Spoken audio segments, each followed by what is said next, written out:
விடுதலை சிறுத்தைகள் கட்சியின் துணை பொதுச் செயலாளர் திரு வன்னியரசு அவர்கள் தொலைபேசி வாயிலாக இணைந்திருக்கிறார். வணக்கம் திரு வன்னியரசு அவர்கள். இன்றைக்கு நிகழ்வில் நடிகர் விஜய் அவர்கள் மாணவர் மத்தியில் ஆற்றின உரைகளில் முக்கியமான விஷயங்களாக பார்க்கப்படுவது என்ன அப்படின்னா, அவர் தமிழகத்திற்கு சிறந்த தலைவர்கள் வேணும், அதை உங்களுடைய கெரியராக நீங்கள் சூஸ் பண்ணலாம், அரசியலுக்கு வரலாம் அப்படின்னு சொல்லியிருந்தாரு. அது மட்டும் இல்லாமல் தமிழகத்தில் போதைப்பொருள் புழக்கம் அதிகரித்திருக்கிறது, அது கவலை அளிக்கிறது, இது போன்ற பல விஷயங்களை குறிப்பிட்டு அவர் சொல்லியிருந்தார்.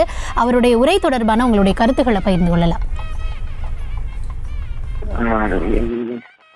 இன்றைக்கு மரியாதைக்குரிய விஜய் அவர்கள் 10ஆம் வகுப்பு 12ஆம் வகுப்பு மாணவர்களுக்கு தேர்ச்சி பெற்றவர்களுக்கான ஒரு வெற்றி நிகழ்ச்சியாக அவர்களுக்கு ஊக்கப்படுத்துகின்ற வகையில், அவர்களுக்கு உதவி செய்யக்கூடிய வகையில் ஒரு நிகழ்ச்சியை நடத்திட்டு இருக்கிறாரு.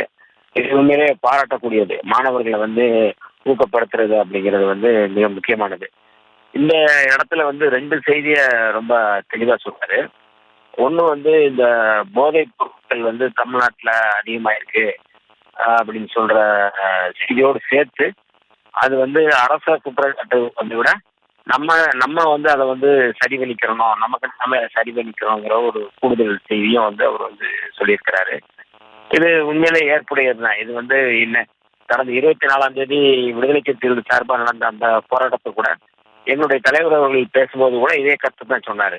அரசு ஒரு பக்கம் நடவடிக்கை எடுக்கலங்கிறத தாண்டி முழுமையா அது ஒவ்வொருத்தருக்கும் செல்ஃப் ரெஸ்பான்ஸ் வேணும், இதை நம்ம நிறுத்தணும் அப்படிங்கறத நம்ம இது பண்ணணும் அப்படிங்கிற முடிவு எடுத்துக்கிறோம் அப்படிங்கிறது சொல்லியிருந்தாரு.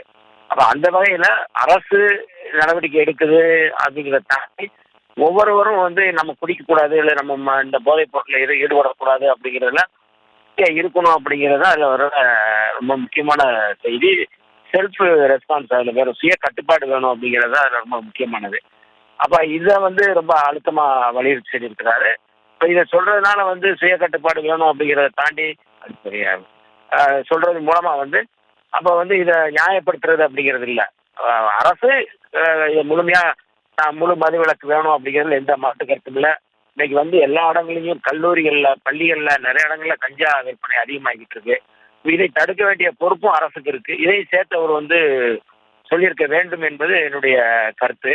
இது ஒண்ணு. ரெண்டாவது தலைவர்கள் தேவைப்படுறாங்க, தலைவர்கள் உருவாகணும் அப்படிங்கிறது ரொம்ப முக்கியமான ஒரு தொலைநோக்கு பார்வையில் ஒரு கருத்தாக தான் நாங்கள் பார்க்குறோம். இதை எங்களுடைய தலைவர் தொடர்ச்சியா சொல்லிட்டு இருக்கிறாரு. இதை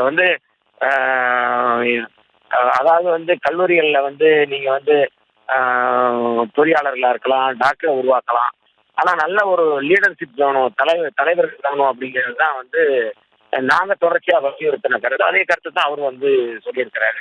தலைவர்கள் உருவானாதான் நம்ம முதிர்ச்சியும் அதுக்கான வழிகாட்டுதலும் வேணும். ஒரு வெறும் அரசியல் தலைவர்கள் மட்டும் இல்லாம எல்லாருமே ஒரு முதிர்ச்சியான ஒரு நிலைக்கு கொண்டு போக முடியும் அப்படிங்கிறது ஒரு நல்ல கருத்து தான். அதுல எந்த மாற்று கருத்தும் இல்லை. அதனால இந்த 2 கருத்துமே நடிகர் விஜய் அவர்களுடைய இந்த கருத்து அப்படிங்கிறது எல்லோரும் ஏற்றுக்கொள்ளக்கூடிய கருத்து. இதுல விமர்சனத்துக்கே இடம் இல்லை.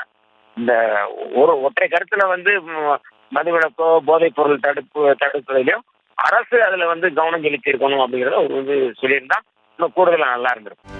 செய்திகளை உடனுக்குடனும் துல்லியமாகவும் தெரிந்து கொள்ள சப்ஸ்கிரைப் பண்ணுங்க.